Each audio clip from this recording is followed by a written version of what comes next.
गांव की सत्तो बुआ को सब जानते हैं, एक शक्की बुढ़िया के रूप में। आज सत्तो बुआ निकल चुकी है रिक्शे में बैठकर अपने भतीजे अमन से मिलने के लिए। आई आई, सही रास्ते से जा रहा है ना? अमन ने कहा था दाहिने तरफ मुड़ने के लिए। ओह मौसी, जरा चुप होकर बैठ जाओ ना। मास्टर का घर अच्छे से पहचानता हूँ मैं। देखो बच्चू, आजकल बुरे दिन चल रहे हैं, किसी पर भी भरोसा नहीं कर सकती। और फिर रिक्शा वाला आकर रुकता है भतीजे के घर के सामने। ये लो मौसी, ये रहा आपके अमन का घर। कहाँ देखूं जरा, 28/4 लिखा है कि नहीं? अरे देखो लिखा है। बहुत हुआ, मुझे पैसे दीजिए और जाने दीजिए। रुक जरा, उतरती हूँ। मेरे इस पोटली को जरा पकड़ना तो। उसके बाद वो रिक्शे वाले के हाथ में पोटली पकड़ाकर रिक्शे से उतर गईं। और फिर रिक्शे वाला सोचता रह गया कि किसके पल्ले पड़ गया मैं। बुआ जी उनके भतीजे के घर के अंदर जाती हैं। घर के अंदर घर का केयर टेकर कृष्णा खर्राटे मारकर आराम से सो रहा था। कहाँ है मेरा अमन, कहाँ है? बुआ के चिल्लाने से कृष्णा की नींद खुल जाती है। तू कौन है रे? जी, मैं कृष्णा, इस घर का टेकर केयर मतलब केयर टेकर। ओह, तो कैसी केयर टेकिंग चल रही है वो तो दिख रहा है मुझे। उस वक्त बुआ की आवाज सुनकर उनका भतीजा अमन अंदर आ जाता है। अरे बुआ जी, आप तो अकेले आ गई। अरे बाद में काशी में रहने लगूंगी तो फिर मैं नहीं आ पाऊंगी ना। अभी वो सब बातें रहने दीजिए। इससे मिलिए, ये है कृष्णा। बुआ जी घर का कामकाज, खाना बनाना सब कुछ यही करता है। हाँ जानती हूँ, और कितना काम करता है वो भी जानती हूँ। अरे वाह, आप मिल चुकी हैं, अच्छी बात है।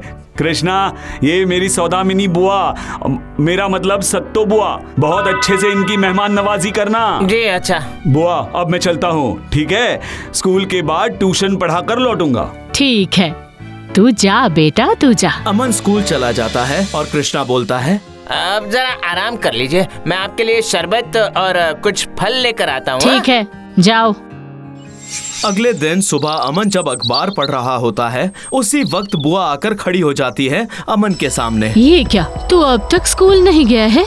वाह वाह, अच्छा है अच्छा है। सुन बेटा, एक बात करनी थी। हाँ बोलिए ना। सारे पड़ोसी कह रहे थे कि आजकल यहाँ काफी चोरियाँ हो रही हैं। तेरा ये कृष्णा कैसा आदमी है रे? आहा बुआ जी, आप तो कृष्णा के पीछे ही पड़ गई हैं। पूरा दिन मेरे पास काम करता है और रात को नाइट ड्यूटी करने जाता है परी चौक के कील के कारखाने में। बेकार में ही शक कर रही हैं आप। देख अमन, सावधानी का मोल समझ। देखिए, इंसान को देखते ही मैं समझ जाता हूँ कि कौन कैसा है। आप ही देखिए, काशी जाने से पहले इलाके के चोर को पकड़ सकती है कि नहीं? क्यों सत्तो बुआ? तू भी ना अमन बेटा। बुआ को शर्म तो आती है पर पीछे नहीं हटती। अगले दिन कृष्णा हाथ में एक कटोरी लेकर बुआ के कमरे के सामने खड़े हो जाता है। अंदर आ जाओ क्या बुआ जी?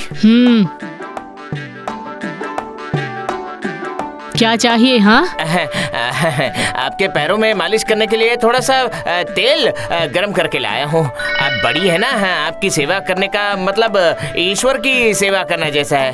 बाप रे, ठीक है, बहुत हो गया, मालिश कर। कृष्णा सत्तो बुआ के पैरों में मालिश करना शुरू करता है और बुआ की नजर पड़ जाती है कृष्णा के हाव भाव पर। ये क्या, तेरे हाथों में छाले कब पड़े? कृष्णा चौंक जाता है। ये शायद कल मछली तलते वक्त हो गया होगा। मछली? पर कल तो मछली बनाया ही नहीं था तुमने। वो मतलब तो फिर उसके पहले हो गया होगा शायद। अच्छा मैं अभी चलता हूँ। हाँ, बहुत काम बाकी है ना मेरा। हाँ। कृष्णा के इस तरह चले जाने से बुआ का शक और भी गहरा हो जाता है। ये मामला मुझे कुछ ठीक नहीं लग रहा है। और फिर बुआ जी कृष्णा का पीछा करती हैं। वो देखती है कि वो एक ताले की चाबी बंद कर रहा है और जब कृष्णा वापस आ रहा होता है, बुआ जी उसके सामने आती है। इस कमरे में क्या कर रहा था? किस कमरे में? कहाँ पर? इस अटारी के कमरे में। पुरानी टूटी फूटी चीज सब इसी कमरे में तो है। कल रात को आवाजें आ रही थी ना, इसीलिए देखने आया था। ओह अच्छा, ठीक है। कृष्णा की बातों से बुआ का शक नहीं गया। उसी दिन शाम को बुआ की मुलाकात हो जाती है गांव की एक महिला से। ओ बुआ जी, आपने सुना क्या? क्या बेटा?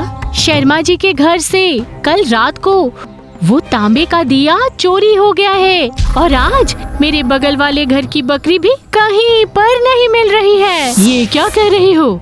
अब क्या बोलूं बताइए। घी का दिया जला कर रखा था, सुबह देखा कि जमीन पर घी पड़ा हुआ है और दिया नहीं है। अच्छा, तुम्हारा दामाद परी चौक के कारखाने में काम करता है ना? हाँ हाँ करता है। अच्छा, दामाद जी को एक बार मिलने के लिए कह देना, मुझे थोड़ा काम है। ठीक है, अब मैं चलती हूँ। हाँ। बुआ जी का शक और भी बढ़ जाता है। वो तुरंत चली जाती हैं और कृष्णा के सामने जाकर खड़ी हो जाती हैं। क्या हुआ? इतना हाथ क्यों पोंछ रहा है? वो हाथों में जरा गोंद लग गया था। गोंद? मगर तू कर क्या रहा था? वो अमन भैया ने स्कूल का लिफाफा गोंद से चिपकाने के लिए कहा था, इसीलिए वो। तो सरसों का तेल लगा, सब निकल जाएगा। जा। ठीक है। अगले दिन सुबह जब बुआ जी बगीचे में बैठी होती हैं, तब उनके सामने आकर खड़ा हो जाता है बुआ जी का खबरी। अरे बुआ जी। अरे बेटा, तुम्हारे बारे में ही सोच रही थी। खबर मिली क्या? हाँ, परी चौक में अब और कोई कील का कारखाना नहीं है। पहले एक था, पर वो काफी दिन पहले ही बंद हो चुका है। क्या कह रहे हो? अच्छा, ठीक है, तुम्हारा बहुत बहुत शुक्रिया। ये खबर सुनते ही बुआ जी मन ही मन में सोचने लगती हैं। तो क्या मेरा शक सही है? क्या ये कृष्णा ही चोर है? बुआ जी सीधे चली जाती है रसोई घर में, जहाँ कृष्णा खाना बना रहा होता है। खाने की तैयारी चल रही है क्या? जी बुआ जी। मैंने सुना आज पीछे वाले घर में कटहल चोरी हुई है और कल पड़ोसी घर से एक बकरी भी गायब हो गई है। हाँ। अच्छा कृष्णा, एक बकरी का आजकल मार्केट रेट क्या चल रहा है? वो 900 रुपए। अच्छा, कीमत तो तुझे अच्छे से पता है। हाँ। कृष्णा को इस हाल में छोड़कर बुआ जी सीधे चली जाती है अपने भतीजे अमन के पास। अच्छा सुनना, तुझे एक बात कहनी थी। कृष्णा चोर है, यही कहोगी ना? अरे तो सुन ना, जिस कारखाने में कृष्णा काम करता है कहा था ना, वो कारखाना बहुत दिन पहले ही बंद हो चुका है। मैंने पता किया था। और फिर उस दिन छाले, एक दिन गोंद चिपका हुआ, और तो और बाजार में बकरी की कीमत तुरंत बोल देना। ओह बुआ जी, देखो कृष्णा बाजार जाता है, खाना बनाता है, चीजों की कीमत जानना तो आम बात है, और रसोई में खाना बनाने से छाले तो पड़ ही सकते हैं। बाकी रही गोंद की बात, वो काम तो मैंने ही उसे दिया था। अरे नहीं, मैंने देखा है, उस अटारी के कमरे में हर वक्त ताला चाबी लगाकर चाबी खुद के पास रखता है। अरे उस कमरे की चाबी उसके पास ही रहती है, इसमें ऐसा क्या अजीब है? सोना मन, ये बाल धूप में सफेद नहीं किए हैं मैंने, ये सब तू नहीं समझेगा। और फिर जब कृष्णा अपने कमरे में वो चाबी और कपड़े संभाल के रख रहा होता है, तब बुआ जी चुपचाप कमरे के अंदर घुस जाती हैं। यही मौका है, अभी ये चाबी ले जाकर देखती हूँ कि उस अटारी के कमरे में आखिर वो रखता क्या है।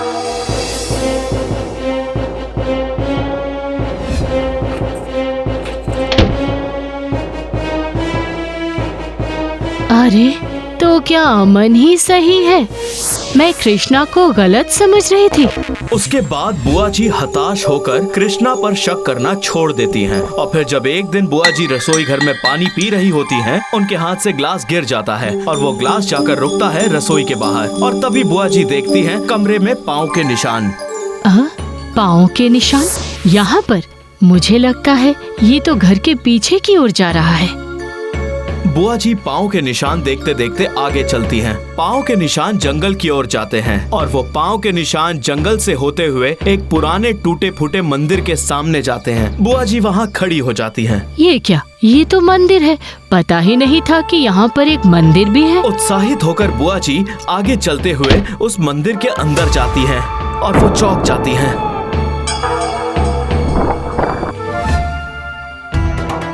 ओह, अब समझ में आया मुझे, ये सब तो चोरी की हुई चीजें हैं। अच्छा, अब उसे रंगे हाथों पकड़ना ही पड़ेगा। हाँ, मिल गया, मुझे एक उपाय मिल गया। इसके बाद बुआ जी सीधे जाकर पहुंचती हैं पंचायत प्रधान के घर पर। देखिए प्रधान जी, इस इलाके में चोरी बंद करने के लिए आपको ये करना ही होगा। सब कुछ करने के लिए तैयार हूँ बुआ जी, बोलिए ना, बोलिए क्या करना है मुझे। ध्यान से सुनो। उसके बाद बुआ जी प्रधान के साथ अकेले में सलाह मशवरा करती हैं और फिर अपने घर वापस लौटकर अपने भतीजे अमन से कहती हैं, सुन बेटा अमन, मैंने सुना कल प्रधान जी घर पर नहीं रहेंगे, पूरा घर खाली है उनका। मैंने कहा कि अच्छे से दरवाजे बंद करके जाना, क्या पता कब चोर आ जाए। ऐसा है क्या? उधर बुआ जी और अमन की बातें छिपकर सुन रहा था उनके घर का नौकर कृष्णा। ओह, तो ये बात है, फिर तो कल प्रधान के घर जाना ही पड़ेगा। और इसके बाद कृष्णा प्रधान जी के घर पर चोरी छुपे चला जाता है। उस वक्त उनके घर पर कोई नहीं था। वो प्रधान के घर के दरवाजे का ताला तोड़कर अंदर घुस जाता है। बस बस बाबा, यह आखिरी है। आज इस घर से चोरी करके कल सुबह ट्रेन में बैठकर कहीं और चला जाऊंगा। अभी जल्दी जल्दी काम शुरू करता हूँ। इसके बाद कृष्णा शुरू करता है चोरी का काम। कृष्णा के हाथों में जो भी लगा वो उसे चोरी करने की कोशिश करने लगा। तभी वहाँ पर छिपे हुए सारे गांव के लोग बाहर निकल आते हैं। क्यों जी, चोर जी, कृष्णा जी, अब तुम्हें सहना पड़ेगा दर्द जी। मैं तो ये सोच नहीं सकता कि तुम सच में एक चोर हो। छी छी छी छी छी छी छी, इतने दिनों से एक चोर को मैंने घर में रखा था। बहुत हो गया, पुलिस को बुलाओ चलो। नहीं नहीं, छोड़ दीजिए छोड़ दीजिए, मुझसे गलती हो गई। मैंने जो कुछ चुराया सब वापस कर दूंगा। नहीं नहीं नहीं नहीं, पुलिस को मत बुलाइए, पुलिस को मत बुलाइए ना। रुको, अभी पुलिस को मत बुलाओ, वो अपनी गलती समझ चुका है, इसे मैं सजा दूंगी। हाँ हाँ, अब कहिए बुआ जी, आप जो बोलेंगी वही मैं करूँगा। सुन, मेरे साथ तू भी काशी जाएगा। इतने दिनों से बहुत पाप किया है, अब काशी जाकर लोगों के पैरों में तेल मालिश करके पुण्य कमाएगा। जेल से बचने के लिए मजबूर होकर वो बुआ जी की बात पर राजी हो जाता है।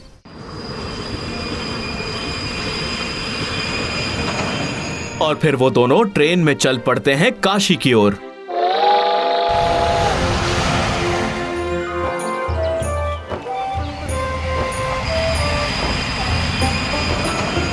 बनारस स्टेशन में आकर ट्रेन रुकती है। ट्रेन से उतरते ही बुआ जी पीछे मुड़कर बोलती हैं, कहाँ गया? जल्दी से सामान उतार ले। अरे ओ कृष्णा। जी बुआ जी, आया आया। हाँ, मैंने कभी नहीं सोचा था कभी ये भी दिन देखना पड़ेगा। बुआ जी के चक्कर में और जेल के डर से अब चोर कृष्णा लोगों की सेवा में अपना जीवन समर्पित करता है।